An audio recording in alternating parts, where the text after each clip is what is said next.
Komentar menohok Raul Lemos soal duet Krisdayanti Anang. Aku nggak lihat ganter presiden. Pasca 14 tahun berpisah dan tak pernah lagi duet, momen Anang Hermansyah dan Krisdayanti duet dadakan saat tampil pada Minggu 6 Agustus kemarin menjadi sorotan. Lalu seperti apa reaksi Raul Lemos, suami Krisdayanti? Netizen pun penasaran, maklum hubungan mereka sempat memanas beberapa tahun lalu. Menanggapi ini, Raul Lemos memberikan komentar cukup menohok. Ia bahkan tidak sempat melihat duet dadakan Krisdayanti bersama Anang Hermansyah tersebut. Ia mengetahui kabar duet tersebut ketika ditanya awak media. Mendengar kabar tersebut, Raul Lemos menjawab dengan santai. Bahkan ia sempat tersenyum ketika memberikan komentar terhadap momen Krisdayanti duet bersama Anang Hermansyah. Bagi Raul Lemos, momen tersebut bukan suatu hal yang menjadi masalah besar.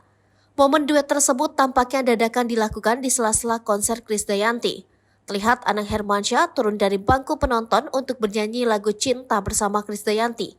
Diakui Raul Lemos, momen duet tersebut tak ada pembicaraan dari Krisdayanti. Baginya hal itu menjadi urusan Krisdayanti bersama tim konsernya. Diberitakan sebelumnya, momen Krisdayanti dan Anang Hermansyah tiba-tiba berduet menjadi sorotan. Pasalnya setelah bercerai, Anang Hermansyah dan Krisdayanti tak pernah nyanyi bareng. Sontak momen langka Anang Hermansyah dan Krisdayanti bernyanyi lagu Cinta menuai perhatian. Tampak dari video yang diunggah akun Instagram berita_gosip, Anang Hermansyah berjalan di tengah-tengah penonton.